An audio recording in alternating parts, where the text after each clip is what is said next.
లోక ప్రజలైన వాళ్ళారా, మీ అందరికీ ఈ ఉదయకాలమున శుభాశీస్సులు, శుభోదయములు. దేవుడు మిమ్మలను, మీ కుటుంబ సభ్యులను ఆశీర్వదించాలని నిండు మనసుతో కోరుకుంటూ ఉన్నాను. లోకజనులైన వాళ్ళారా, ఈరోజు నేను ఏం చెప్పాలనుకున్నానంటే, మీ మెదడు మీకు ఎలాగ ఉపయోగపడుతుంది అనే మీకు చెప్పాలనుకున్నాను. ఎవరికి చెప్పాలనుకున్నానంటే, మీలో కొంతమంది ఏమనుకుంటారంటే, మా మెదడు తనకై తాను సొంతగా చెడు జ్ఞానాన్ని కలిగి ఉంది, పాప జ్ఞానాన్ని కలిగి ఉంది, మేము సన్మార్గంలో జీవించాలి అని కోరుకుంటున్నాము. కానీ మా మెదడు తనకై తాను పాప జ్ఞానాన్ని కలిగి ఉండి, పాప జ్ఞానంతోనే మమ్మల్ని జీవం చేస్తూ ఉంది, పాప జ్ఞానంతోనే ఆలోచిస్తూ ఉంటుంది, పాప జ్ఞానంనే తలస్తూ ఉంటుంది అని బాధపడుతూ ఉంటారు. ఇంకా వాళ్ళు ఏం కోరుకుంటారంటే, మేము దేవుని యందు భయభక్తులు కలిగి ఉండి సన్మార్గంలో జీవించాలని కోరుకుంటున్నాము, దేవునికి ఇష్టమైన మార్గంలో జీవించాలని కోరుకుంటున్నాము, మందిరాలకు వెళ్తున్నాము, ప్రార్థనా మందిరాలకు. అయినా కూడా మా మెదడు మాకు వ్యతిరేకంగా పాప జ్ఞానాన్ని కలిగి ఉండి ఎప్పుడూ కూడా పాప జ్ఞానంతోనే మమ్మల్ని జీవింపు చేస్తూ ఉంటుంది, మమ్మల్ని తప్పుదో పట్టిస్తూ ఉంటుంది. మాకు ఎప్పుడు పాపపు ఆలోచనలు వస్తున్నాయి, పాపపు తలంపులే వస్తున్నాయి, చెడు మార్గంలో జీవించే ఆలోచనలే వస్తున్నాయి అని బాధపడుతూ ఉంటారు, ఫీల్ అవుతూ ఉంటారు. ఇంకేమనుకుంటారంటే వాళ్ళు, మా మెదడు కొన్నిటికి బానిస అయిపోయింది, మత్తుపారాలు తాగడాన్ని అలవాటు చేసుకున్న వాళ్ళు, పొగ తాగడాన్ని అలవాటు చేసుకున్న వాళ్ళు, డ్రగ్స్ తీసుకోవడాన్ని అలవాటు చేసుకున్న వాళ్ళు ఏమనుకుంటారంటే, మేము మా స్నేహితుల ప్రభావానికి గురయ్యి వాటిని తాగటాన్ని అలవాటు చేసుకున్నప్పుడు వాటి వల్ల మాకు జరిగే నష్టం గురించి మాకు తెలిసినప్పుడు, మేము తెలుసుకున్నప్పుడు వాటిని తాగకూడదు అని మేము కోరుకుంటున్నాము. అయినా కూడా మా మెదడు వాటిని పదే పదే తాగాలని ఆలోచిస్తూ ఉంటుంది, వాటికి బానిస అయిపోయింది, అందుకే మేము వాటిని మానుకోలేకపోతున్నాము అని. ఎలాగ మానుకోవాలో మాకు తెలియటం లేదు. వాటి వల్ల మాకు, మా కుటుంబ సభ్యుల్లో గొడవలు వస్తున్నాయి, తగాదాలు వస్తున్నాయి అని బాధపడుతూ ఉంటారు. మరి కొంతమంది ఏమనుకుంటారంటే, మా మెదడు తనకై తాను కామానికి బానిస అయిపోయి కామం గురించి ఎక్కువగా ఆలోచిస్తూ ఉంటుంది, కామపు తలంపులను తలుస్తూ ఉంటుంది, మేము ఎవరినైతే చూస్తూ ఉంటామో వారిని కోరుకుంటూ ఉంటుంది, వారి నిమిత్తం కామపు ఊహలను ఊహించుకుంటూ ఉంటుంది. పగలు రాత్రికాలంలో మేము నిద్రపోవడానికి కొనుక్కున్నప్పుడు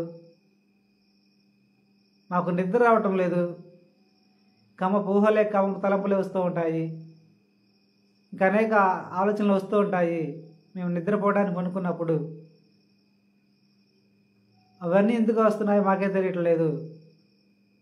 మేము ఇప్పటికో ఆ ఆలోచనల వలన మేము పనుకున్న వెంటనే నిద్రపోలేకపోతున్నాము. మాకు ఎప్పటికో 1 గంటకో 2 గంటలకో నిద్ర వస్తుంది, మా ఆరోగ్యం పోతుంది, ఆరోగ్యం దెబ్బతింటుంది అని బాధపడుతూ ఉంటారు. అలాంటి వారితో ఇప్పుడు నేను మాట్లాడుతున్నాను. దేవుని జనులైన వారులారా, మిమ్మల్ని సృష్టించిన మీ సృష్టికర్త అయిన దేవుడు మీకు మెదడుని ఎలాగ ఇచ్చాడంటే, మీకు మేలుకరమైన మెదడునే ఇచ్చాడు. మీ మెదడులోకి దేవుడు ఉంచింది మంచి చెడులు తెలుసుకొని విచక్షణ మాత్రమే ఉంచాడు. ఆ విచక్షణ ఎలాగొచ్చిందంటే, మీ ఆది తల్లిదండ్రులైన ఆదాము అవలైన వాళ్ళు దేవుని ఆజ్ఞను అతిక్రమించి ఏ పండు అయితే తినవద్దు అని చెప్పాడో దేవుడు, ఆ పండు తినడం వలన వారి నిమిత్తమే మీ తల్లోకి మంచి చెడులు తెలుసుకునే విచక్షణ వచ్చింది. ఆ విచక్షణ మాత్రమే లోకమానవాళి అయిన మీ అందరి మెదడులో ఉంది. అంతకు మించి ఏమీ లేదు. మీరు ఈ భూమి మీద పుట్టినప్పుడు పెరుగుతున్న కొద్దీ మంచి చెడు తెలుసుకున్న విచక్షణ జ్ఞానం గ్రహించే శక్తి మీకు వస్తుంది. అప్పటి నుంచి మీరు ఈ లోకంలో సంచరిస్తూ జీవిస్తున్న కాలంలో జ్ఞానాన్ని సంపాదించుకొని ఆ జ్ఞానాన్ని మీ మెదడులో దాచుకోవడానికే మీ మెదడు మీకు ఉపయోగపడుతుంది. అది ఎలాగంటే, మీ అందరి చేతుల్లో సెల్ ఫోన్లు ఉన్నాయి కదా, ఆ సెల్ ఫోన్లో మీరు ఒక నూతన సెల్ ఫోన్ కొనుక్కున్నప్పుడు ఆ సెల్ ఫోన్ మెమరీ ఎంటీగానే ఉంటుంది. ఆ ఎంటీగా ఉన్న సెల్ ఫోన్ మెమరీలో మీరు మీకు కావాల్సిన వాటన్నిటినీ భద్రపరుచుకుంటూ ఉంటారు స్వీకరించి. ఆ భద్రపరుచుకున్న అప్పుడు మీ చేతిలో ఉన్న మీ సెల్ ఫోన్లో మీరు భద్రపరుచుకున్న వాటిని మీరు వెతికినప్పుడు ఆ సెల్ ఫోన్ మెమరీ తనలో మీరు దాచిన దానిని మీకు చూపిస్తుంది. అంతవరకే సెల్ ఫోన్ మెమరీ పనిచేస్తుంది. అంతేగాని మీరు నూతన ఫోన్ కొన్నప్పుడు, సెల్ ఫోన్ కొన్నప్పుడు ఆ సెల్ ఫోన్ మెమరీలో జ్ఞానము, వీడియోలు, మెసేజ్లు ఏవి కూడా భద్రపరచలేవు. అది ఎంటీగానే ఉంటుంది. సేమ్ అలాగే మీ శరీరం కూడా ఒక సెల్ ఫోన్ లాంటిదే. మీ చేతిలో ఉన్న సెల్ ఫోన్ లాంటిదే.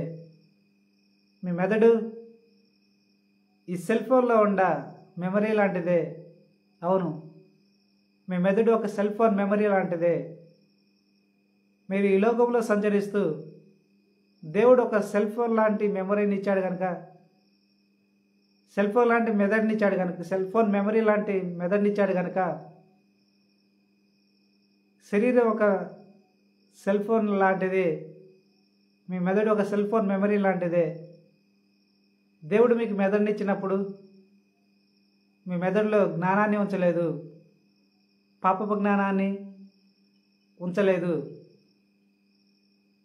ఎంటీగానే ఇచ్చాడు మెదడుని, మెదడు మెమరీని. మెదడు మెమరీలో ఏం లేదు దేవుడు ఇచ్చినప్పుడు. మీరు ఈ లోకంలో సంచరిస్తూ జీవిస్తున్న కాలంలో మీరు ఈ లోకం నుంచి జ్ఞానాన్ని సంపాదించుకొని ఆ జ్ఞానాన్ని మీ మెదడులో దాచుకోవడానికే, మీ మెదడు మెమరీలో దాచుకోవడానికే మీ మెదడు మీకు ఉపయోగపడుతుంది. మీ మెదడులో మెమరీ ఉంది, ఆ మెమరీలో దాచుకోవడానికే మీకు ఉపయోగపడుతుంది.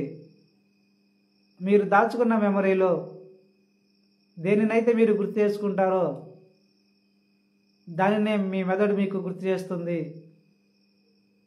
అంతేకాని మీ మెదడు తనకై తాను ఒక మనిషిలాగా జ్ఞానాన్ని సంపాదించుకోలేదు ఈ లోకం నుండి.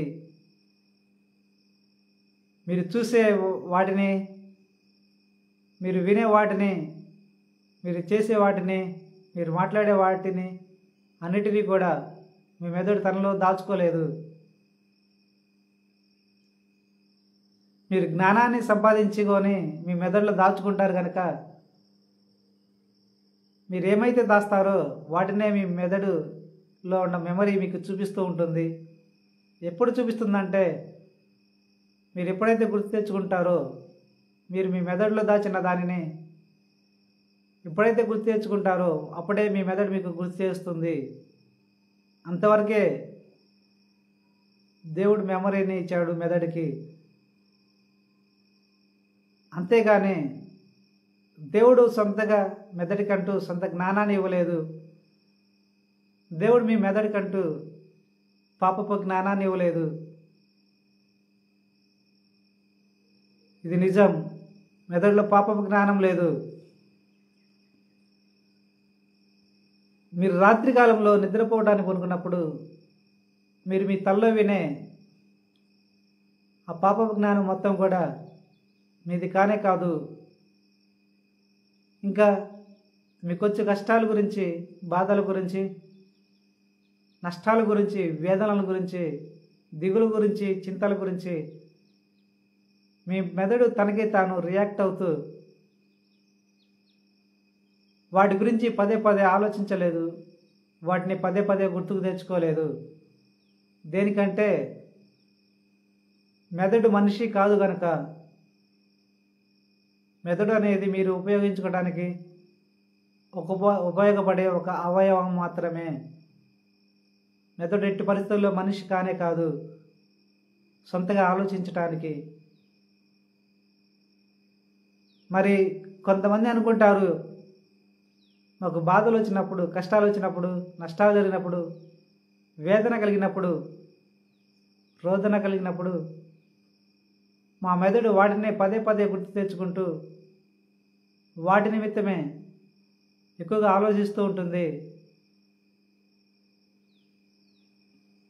ఎక్కువగా బాధపడుతూ ఉంటుంది. ఆ ఫీలింగ్ మాకు తెలుస్తుంది, మాకు ఇప్పుడు అయ్యే ఆలోచనలు వస్తున్నాయి అని అనుకుంటూ ఉంటారు. అలాంటి వారితో ఇప్పుడు నేను మాట్లాడుతున్నాను. మీ మెదడుకంటూ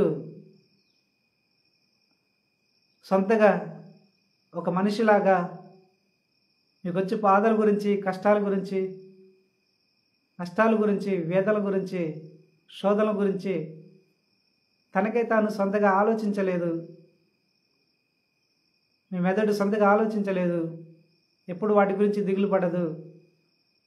మీరు మీ తలలో వింటున్న ఆ కష్టాల గురించి వచ్చే ఆలోచనలు, వేదన గురించి వచ్చే ఆలోచనలు, బాధల గురించి వచ్చే ఆలోచనలు, నష్టాల గురించి వచ్చే ఆలోచనలన్నీ కూడా మీవి కానే కాదు.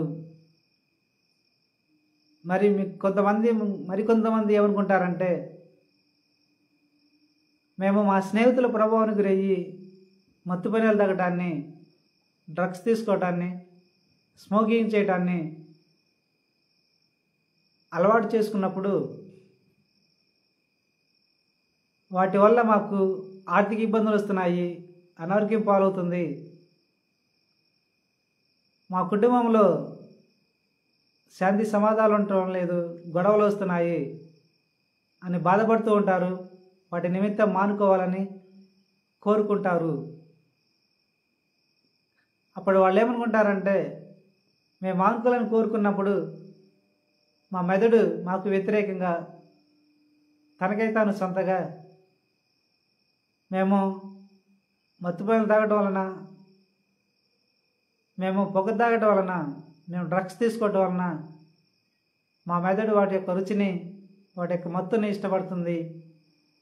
మా మెదడు బానిస అయిపోయింది, వాటికి బానిస అయిపోయి పదే పదే వాటినే తాగాలని కోరుకుంటూ ఉంటుంది.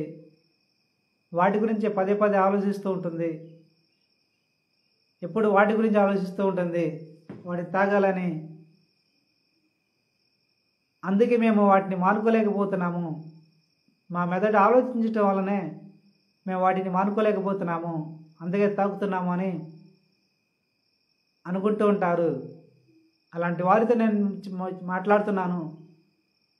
లోకజనులైన వాళ్ళరా, మీరు మీ స్నేహితుల ప్రభావం గురయ్యి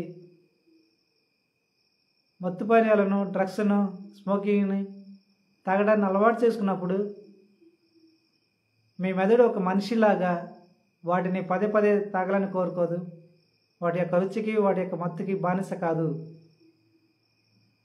మీ మెదడుకంటూ సొంత జ్ఞానం లేదు. మీరు జ్ఞానాన్ని సంపాదించుకొని ఆ జ్ఞానాన్ని మీ మెదడులో దాచుకోవడానికే మీకు ఉపయోగపడుతుంది. మీ సెల్ ఫోన్ మెమరీ లాగా మీ మెదడు ఉపయోగపడుతుంది. అంతవరకే మీ మెదడు హద్దు. మీరు మత్తుపానీయాలు తాగడాన్ని అలవాటు చేసుకున్నప్పుడు, మీరు పొగ తాగడాన్ని అలవాటు చేసుకున్నప్పుడు, మీరు డ్రగ్స్ తీసుకోవడాన్ని అలవాటు చేసుకున్నప్పుడు మీ మెదడు ఒక మనిషిలాగా వాటి యొక్క రుచిని, వాటి యొక్క మత్తుని ఇష్టపడి వాటికి బానిసైపోయి పదే పదే తాగాలని కోరుకోదు, ఆలోచించదు. మీ మెదడు సొంతగా ఆలోచించదు. ఇది నిజం. మరికొంతమంది ఏమనుకుంటారంటే, మేము దేవుని యందు భయభక్తులు కలిగి ఉండి సన్మార్గంలో జీవించాలనుకుంటున్నాము, పవిత్రంగా జీవించాలని కోరుకుంటున్నాము, దేవునికి ఇష్టమైన రీతిగా జీవించాలని కోరుకుంటున్నాము అని కోరుకొని దేవుని మందిరాలకు వెళ్తూ ప్రార్థనలు చేస్తూ ఉంటారు. వాళ్ళు ఇంకా ఏమనుకుంటారంటే, మేము పవిత్రంగా జీవించాలనుకుంటున్నాము, పాపం చేయకూడదు అని కోరుకుంటున్నాము. కానీ మా మెదడు మాకు వ్యతిరేకంగా పాపాన్నే కోరుకుంటుంది, పాప జ్ఞానాన్నితో ఉండి పాపాన్ని కోరుకుంటుంది, పాపాన్ని పదే పదే కోరుకుంటుంది, పాప ఊహలనే కోరుకుంటుంది, పాపపు తలంపులనే తలుస్తూ ఉంటుంది. పాపానికి బానిసైపోయింది మా మెదడు, కమానికి బానిసైపోయింది. మేము చూసే వారిని వారి నిమిత్తము కమపు ఊహలను ఊహించుకుంటూ ఉంటుంది, కమపు తలంపులను తలుస్తూ ఉంటుంది. మేము రాత్రి కాలంలో నిద్రపోవడానికి పనుకున్నప్పుడు కూడా మాకు అయ్యే ఆలోచన వస్తూ ఉంటాయి. వారే పదే పదే గుర్తు వస్తూ ఉంటారు. మాకు పరిచయమైన వాళ్ళు, మేము ఇష్టపడ్డ వాళ్ళు, వాళ్ళే పదే పదే గుర్తు వస్తూ ఉంటారు. వారి నిమిత్తం కామపు ఊహలను ఊహించుకుంటూ ఉంటుంది మా మెదడు, కామపు తలంపులను తలుస్తూ ఉంటుంది అని బాధపడుతూ ఉంటారు. అలాంటి వారితో నేను మాట్లాడుతున్నాను. మీ మెదడు అంటూ సొంతగా కామానికి బానిస కాదు, కామం గురించి ఆలోచించలేదు. మీ మెదడుకి ఆ శక్తిని ఇవ్వలేదు దేవుడు. మీరు ఆలోచించడానికి మాత్రమే దేవుడు మీకు మెదడునిచ్చాడు. మీరు ఈ లోకంలో సంచరిస్తూ జ్ఞానాన్ని సంపాదించుకున్న తర్వాత ఆ జ్ఞానాన్ని మీ మెదడులో దాచుకోవటానికే, మీ మెదడుకున్న మెమరీలో దాచుకోవటానికే దేవుడు మీకు మెదడుకి మెమొరీని ఇచ్చాడు.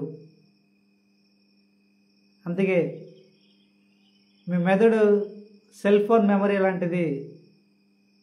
మీరు దేనినైతే దాస్తారో అది భద్రపరచుకోవడానికి దేవుడిచ్చాడు. మీరు ఈ లోకంలో సంచరిస్తూ జ్ఞానాన్ని సంపాదించుకొని ఆ జ్ఞానాన్ని మీ మెదడుకున్న మెమరీలో దాచుకోవడానికే దేవుడిచ్చాడు. అంతవరకు మీ మెదడు మీకు ఉపయోగపడుతుంది. అంతేకాని మీ మెదడు సొంతగా ఒక మనిషిలాగా సొంత జ్ఞానాన్ని కలిగలేదు, పాప జ్ఞానాన్ని అసలే కలిగలేదు. మరి మీరందరూ ఫేస్ చేస్తున్న ఈ సమస్యలన్నీ, ఈ ఆలోచనలన్నీ, ఈ పాపపు జ్ఞానము, ఈ పాపపు తలంపులు, బానిసయ్య కోరికలు, బానిసయ్య ఆలోచనలు, బానిసయ్య ఊహలు, కమపు ఊహలు, కమపు తలంపులు, ఇవన్నీ ఎవరివి అంటే ఇప్పుడు నేను మీకు చెప్తున్నాను. అవన్నీ కూడా మీ మెదడు కానే కాదు.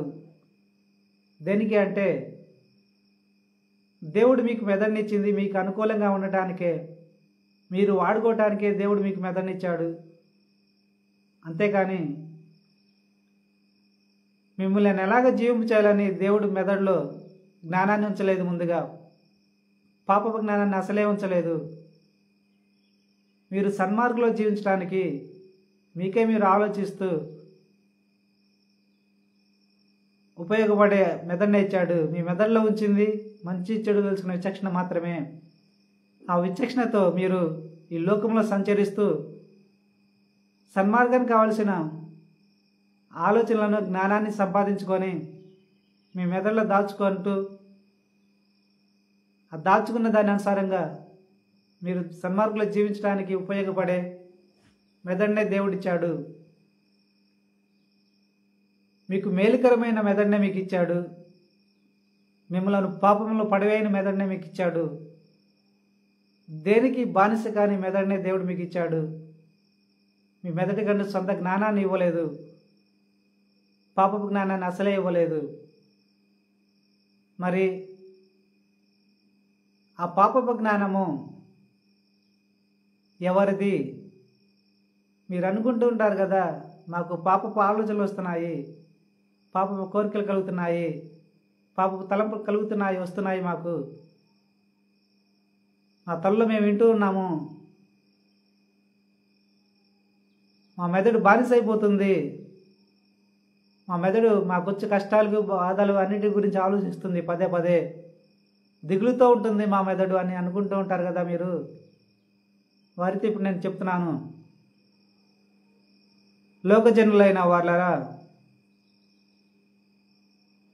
మీకు వచ్చే కష్టాలు, నష్టాలు, బాధలు, వేదనలు, రోదనలు అన్నిటి నిమిత్తము మెదడు తనకై తాను సొంతగా ఆలోచించలేదు, వాటిని పదే పదే గుర్తు తెచ్చుకోలేదు, వాటి గురించి బాధపడదు. ఎందుకంటే మీ మెదడు మనిషి కాదు గనక. మరి మీ తల్లో పెట్టిన ఆలోచనలన్నీ మీకొచ్చే కష్టాల నిమిత్తము, మీకొచ్చే బాధల నిమిత్తము, బాధపడే ఆలోచనలు, వేదన పడే ఆలోచనలు, రోధించే ఆలోచనలు, కుంగతీసే ఆలోచనలు, మనసు చంపేసే ఆలోచనలు అన్నీ కూడా ఎవరివి అంటే మీ ఆది తల్లిదండ్రులైన వారు ఉన్నారు. దేవుడు ఈ లోకాన్ని సృష్టించినప్పుడు మొదటిగా ఈ లోకంలో మీ ఆది తల్లిదండ్రులైన వాళ్ళని సృష్టించాడు. దేవుడు వారిని సృష్టించినప్పుడు వాళ్ళకి పరీక్ష పెట్టాడు. దేవుడు పరీక్షించు దేవుడిగా ఉండి ఆదామవ్వలైన మీ ఆది తల్లిదండ్రులకు పరీక్ష పెట్టాడు. ఆ పరీక్షలో వాళ్ళు సాతాను మాటలు నమ్మి పాపం చేసినందుకు వారి సంతానమైన మీ అందరి శరీరాల మీద అధికారాన్ని ఇచ్చాడు ఆ సాతానికి. ఇది నిజం. ఆ అధికారాన్ని ఎలాగ ఇచ్చాడు అంటే అది మీ అందరి శరీరాల మీద అధికారాన్ని కలిగి ఉంది. మీ ఆది తల్లిదండ్రులు చేసిన పాపానికి, సాతాను మాటలు విని పాపం చేసినందుకు భూలోక మానవాళి అందరి శరీరాల మీద సాతాను అధికారాన్ని కలిగి ఉంది. మీ ఆది తల్లిదండ్రులు చేసిన పాప ఫలితము ఏమిటి అంటే సాతాను మీ అందరి శరీరాల మీద అధికారాన్ని కలిగి ఉండటమే. సాతాను మీ అందరి శరీరాల మీద అధికారాన్ని కలిగి ఉండటము మీరు చేసిన పాపము కానే కాదు. తల్లిదండ్రులైన వారు చేసిన పాప ఫలితాన్ని పిల్లల మీద ఉంచుతాడు దేవుడు మొదటి నుంచి. అలాగే మీ ఆది తల్లిదండ్రులైన వాళ్ళు చేసిన పాప ఫలితాన్ని మీ మీద ఉంచాడు. లోకమానవాళి అయిన మీ అందరి మీద, మీ శరీరాల మీద ఉంచాడు. సాతానుకు అధికారాన్ని ఇచ్చాడు. సాతాను మీ అందరి శరీరాల మీద అధికారాన్ని కలిగి ఉంది. అది మీ సొంత తప్పు కానే కాదు, మీరు చేసిన పాపానికి కానే కాదు, తల్లిదండ్రులు చేసిన పాపానికే. మరి అధికారంతోనే సాతాను ఏం చేసిద్దంటే, సాతాను జ్ఞానం ఎలాగుండిద్దంటే దేవుడు ఈ సాతాను ఎవరు అంటే ముందు ఒకప్పుడు దేవుని రాజ్యంలో ప్రధాన దూతగా ఉన్న లూసిఫర్, ఆ లూసిఫర్కి దేవుడు చాలా జ్ఞానాన్ని ఇచ్చాడు. ఎవరికి ఇవ్వనంత జ్ఞానాన్ని ఇచ్చాడు. తన దూతలలో ఎవరికి ఇవ్వనంత జ్ఞానాన్ని ఇచ్చాడు. తన సృష్టిలో ఎవరికి ఇవ్వనంత జ్ఞానాన్ని ఇచ్చాడు. లూసిఫర్ అయిన తన ప్రధాన దూతకు ఆ జ్ఞానాన్ని ఆ లూసిఫర్ దేవుని కోసం మాత్రమే ఉపయోగించాలి. కానీ దేవుని కోసం ఉపయోగించకుండా తన స్వార్థం కోసం, తనను తాను హెచ్చించుకోవటం కోసం దేవునికి వ్యతిరేకంగా ఉపయోగించుకుంది తన జ్ఞానాన్ని. అందుకే దాని ఆలోచన ఎరిగిన దేవుడు ఆ సాతానును తన రాజ్యం నుంచి గెంటివేశాడు. అప్పుడు ఏం జరిగిందంటే ఆ లూసిఫర్ తన దూత రూపాన్ని కోల్పోయి ఆత్మగా మారి భూమి మీద సంచరిస్తూ ఉంది. ఆ సాతాను సర్పంలోకి పోయి ఏదైనా వనములో వారి ద్వారా వారిని తప్పుదో పట్టించింది. వారు ఆ లూసిఫర్ ఆత్మ మాటలు నమ్మి పాపం చేసినందుకు వారి సంతానమైన సాతానుకు లోకమాన్యుడైన వారి ఆదాము అవల సంతానమైన మీ అందరి శరీరాల మీద అధికారాన్ని ఇచ్చాడు. మీ అందరి శరీరాలను ఏలుతూ ఉంటుంది. అది ఎలాగ ఏలుతుందంటే, సాతాను అయిన లూసిఫర్ తన జ్ఞానాన్ని చెడు జ్ఞానంగా మార్చుకుంది. దేవుడు మంచి జ్ఞానాన్ని ఇస్తే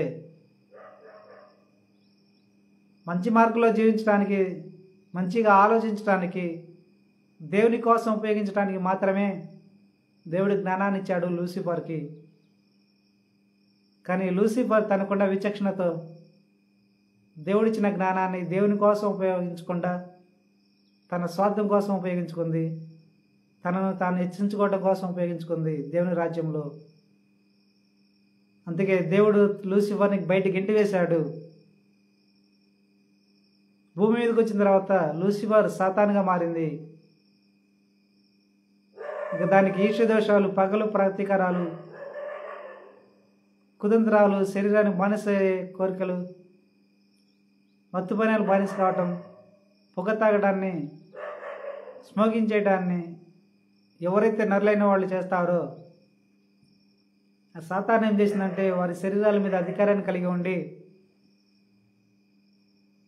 వాటి యొక్క మొత్తుకి, వాటి యొక్క రుచికి బానిస అయిపోతుంది. ఆ లూసిఫర్స్ అయిన సాతాను బానిస అయిపోతుంది.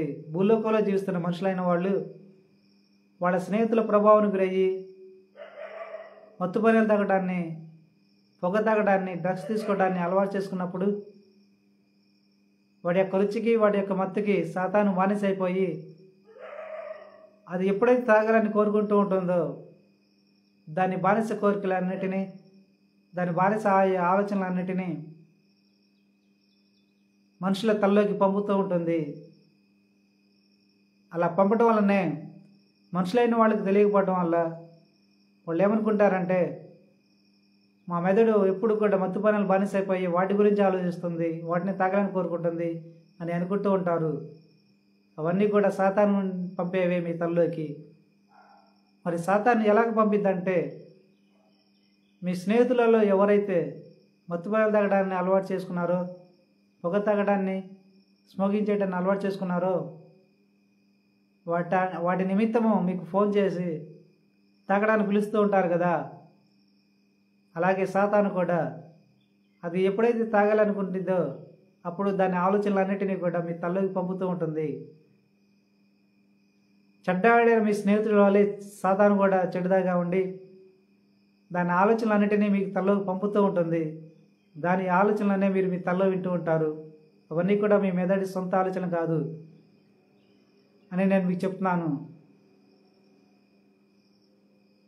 మీరు మీ సాతాను ప్రభావం గురి కాకుండా ఉండటానికి దాని ఆలోచనలను చంపండి.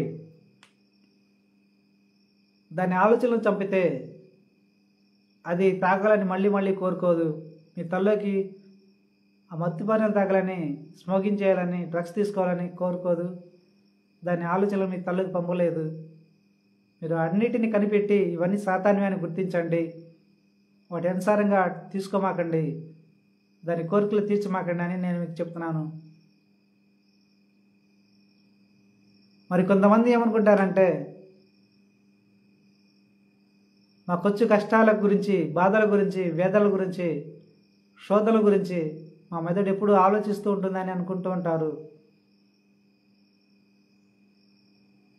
మేము రాత్రి కాలంలో నిద్రపోవడం అనుకున్నప్పుడు కూడా అవే ఆలోచనలు వస్తున్నాయి అనుకుంటూ ఉంటారు. అలాంటి వారితో నేను చెప్తున్నాను, మరలా మీ మెదడు తనకే తాను వాటి గురించి ఆలోచించదు, సొంతగా బాధపడదు. మీ అందరి శరీరాల మీద సాతాను అధికారాన్ని కలిగి ఉండి మీకు వచ్చే కష్టాల గురించి, బాధల గురించి, వేదల గురించి, రోధాల గురించి,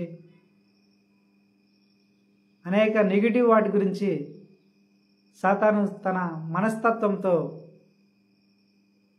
తన మానసిక రోగంతో, మీకు వచ్చే బాధలన్నిటినీ కూడా, మీకు వచ్చే నెగిటివ్స్ అన్నిటిని కూడా తనవిగా అనుకొని మానసిక రోగంతో బాధపడుతూ ఉంటుంది.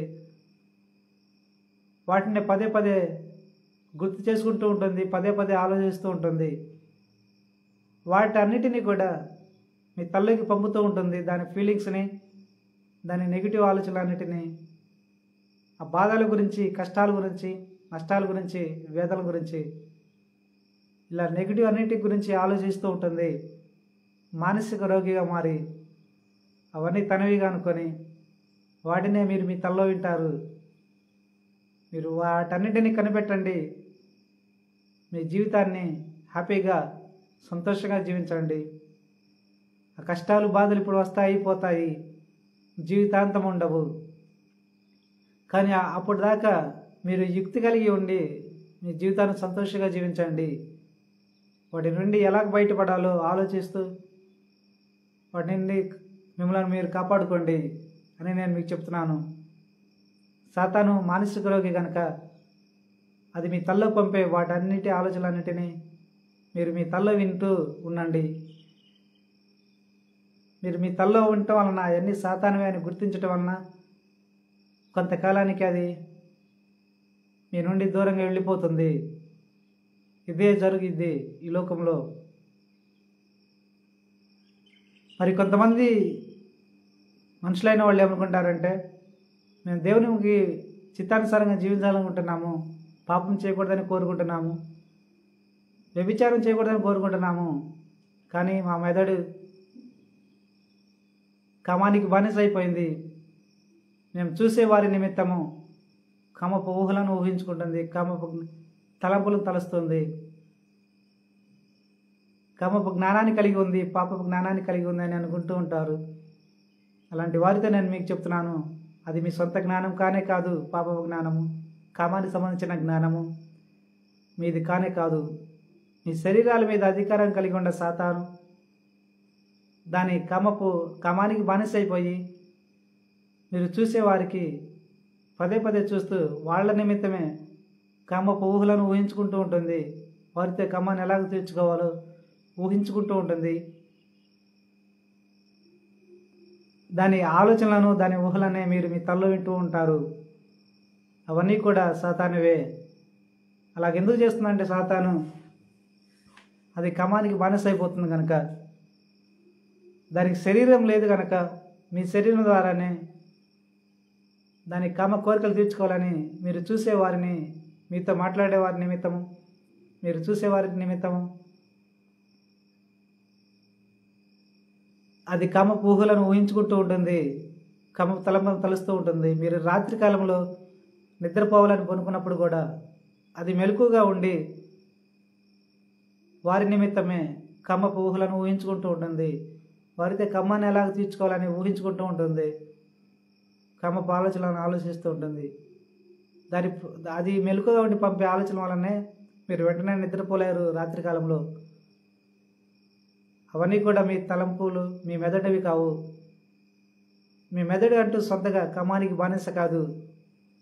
మీ మెదడు ఒక మనిషిలాగా కమానికి గురించి ఆలోచించదు, కమానికి బానిస కాదు. అవన్నీ కూడా మీవి కానే కాదు, అవన్నీ సాతానువే. మీరు వాటన్నిటిని కనిపెట్టడం వలన సాతాను భయపడుద్ది, మానసిక రోగ్యం మారిద్ది. ఎందుకంటే అవన్నీ కనిపెడుతున్నారని, అవన్నీ సాతాను అని కనిపెడుతున్నారని సాతాను భయపడిద్ది. దాని భయమే మానసిక రోగంగా తయారవుతుంది. ఆ మానసిక రోగం వలన అది పిరికిదైపోతుంది. దాని పిరికితనంతో మీ తల్లోకి మరలా దాని ఆలోచనలను పంపలేదు. ఇదే జరుగుతుంది ఈ లోకంలో. అది మీ నుండి వెళ్ళిపోతుంది. కనుక నేను మరలా చెప్తున్నాను, సాతాను సంబంధించిన పాపపు జ్ఞానమే, బానిసయ్య జ్ఞానమే మీ తల్లకు పంపుతుంది. అది మీ మెదడు నుంచి వచ్చే జ్ఞానం కాదు. మీ మెదడికంటూ సొంత పాప జ్ఞానం లేదు, పాప గురించి ఆలోచించదు, బానిస కాదు మీ మెదడు దేనికి కూడా. తప్పుతో పట్టించే జ్ఞానం లేదు మీ మెదడికంటూ. ఇవన్నీ కూడా లూసిఫర్ నుంచి వచ్చాయే. కనుక వాటన్నింటినీ మీరు వినండి, వాటి అనుసారంగా మీరు జీవించమాకండి. సాతాను మీ తల్లోకి పంపే పాప జ్ఞానంతో మీరు మీ నోటి ద్వారా కానీ, మీ చూపుల ద్వారా కానీ, మీ క్రియల ద్వారా కానీ జీవించమాకండి. బయటికి వాటన్నిటిని చంపేయండి. మీరు ఎప్పుడైతే జీవించకుండా ఉంటారో అవన్నీ కూడా చనిపోతాయి. దాని ఆలోచనలన్నీ కూడా, దాని పాప జ్ఞానం చనిపోతుంది. మీరు దాని పాప జ్ఞానాన్ని చంపండి. ధైర్యంగా ఉండి. మీ ధైర్యమే సాతానికి పిరికితనం అవుతుంది. మీ ధైర్యమే సాతానికి మానసిక రోగం అవుతుంది. మీ ధైర్యమే సాతానికి భయం అవుతుంది. ఆ భయంతో మీరు ఆ భయంతో సాతాను మీ తల్లోకి పంపే దాని పాప జ్ఞానాన్ని పంపినప్పుడు అవన్నీ మీరు వింటారు కనుక, సాతాను పంపే దాని పాప జ్ఞానాన్ని మీ తల్లోకి పంపినప్పుడు మీరు అన్నీ వింటారు. మీరు విని ధైర్యంగా ఉంటే కనిపెడుతూ ఉన్నప్పుడు సాతాను మీకు భయపడుతుంది. వీళ్ళు నరులైన వాళ్ళు కనిపెడుతున్నారు నన్ను, ఇక నేను వీరి శరీరంతో నేను జీవించలేను బయటికి అని భయపడుతుంది. మానసిక రోగంతో ఉంటుంది, పిరికిదిగా తయారవుతుంది. మీతో ఉండలేక మీ నుండి దూరంగా వెళ్ళిపోతుంది కొంతకాలానికి. ఇదే జరుగుతుంది ఈ సృష్టిలో. కనుక మీరు ధైర్యంగా ఉండండి, భయపడమాకండి. మీరు కనుక ధైర్యంగా ఉంటే అది మీ నుండి వెళ్ళిపోతుంది కొంతకాలానికి. అప్పుడు మీరు దేవుని చిత్తానుసారంగా జీవించవచ్చు. మీ సొంత జ్ఞానంతో మీరు జీవించవచ్చు అని నేను మీకు చెప్తున్నాను. మీరు కనుక భయపడితే మీ భయమే సాతానికి, ఆ సాతాను నిమిత్తం మీరు కనుక భయపడితే మీ భయమే సాతానుకు ధైర్యం అవుతుంది, బలమవుతుంది. ఆ బలంతోనే, ఆ ధైర్యంతోనే మీ తల్లోకి దాని పాపపు జ్ఞానాన్ని పంపుతుంది, మనసే జ్ఞానాన్ని పంపుతుంది. వాటి ద్వారానే మిమ్మల్ని జీవింపజేస్తుంది. కనుక అలాగ జరగకుండా ఉండటానికి మీరు ధైర్యంగా ఉండండి, దేవుని చిత్తానుసారంగా జీవించండి, సాతాను జ్ఞానాన్ని చంపండి. మీరు ధైర్యంగా ఉండి అని నేను మీకు చెప్తూ ఉన్నాను. నేను చెప్పే ఈ మాటలన్నీ కూడా నా సొంత మాటల్లో కానే కాదు. దేవుడు నన్ను మీ కింద మీ పనివాడిగా ఎంచుకొని నాకు చెప్పిన సంగతులనే నేను మీకు చెప్తున్నాను. మీరందరూ కూడా సాతాను ప్రభావం గురయ్యి పాపాలు చేస్తున్నారని, సాతాను జ్ఞానంతోనే మీరు జీవిస్తున్నారని, పాపాలు చేస్తున్నారని దేవుడు చూసి ఆ సాతాను పంపే జ్ఞానం గురించి మీకు తెలియటం లేదని దేవుడు నన్ను ఎంచుకొని మీ కింద నా ద్వారా మీకు తెలియపరుస్తున్నాడు.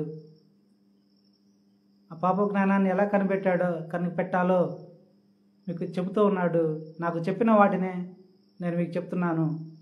అదంతా దేవుని గొప్పతనము. దేవుడు అలాగ ఎందుకు చేస్తున్నాడంటే మిమ్మలను తనకు ప్రియమైన వారిగా సృష్టించుకున్నాడు కనుక. అందుకే దేవుడు మీ మీద ప్రేమతోనే మీ గురించి చెప్పిన సంగతులనే సాతాను మీ తల్లో పంపే జ్ఞానం గురించి చెప్పాడు. వాటినే మీకు చెప్తున్నాను. మీ మెదడు మీకు ఎలా ఉపయోగపడిద్దో దేవుడు నాకు తెలియపరిచిన సంగతులనే నేను మీకు చెప్తున్నాను. ఇదంతా దేవుని గొప్పతనము. మిమ్మల్ని ప్రేమించినందుకే దేవుడు చెప్తున్నాడు అని చెప్తున్నాను. దేవుడు మిమ్మల్ని, మీ కుటుంబ సభ్యులను ఆశీర్వదించాలని నిండు మనసుతో కోరుకుంటూ ఇంతటితో ముగిస్తున్నాను. మీరు నాతో మాట్లాడాలనుకుంటే మాట్లాడవచ్చు. మీ జీవితాల గురించి అనేక రహస్యాలను తెలుసుకోవచ్చు. నా నెంబర్ ఇస్తున్నాను, ఆ నెంబర్ ఫోన్ చేసి మాట్లాడవచ్చు. దేవుడు మిమ్మలను, మీ కుటుంబ సభ్యులను ఆశీర్వదించాలని మరొకసారి నిండు మనసుతో కోరుకుంటూ ఇంతటితో ముగిస్తున్నాను. Amen, amen, amen.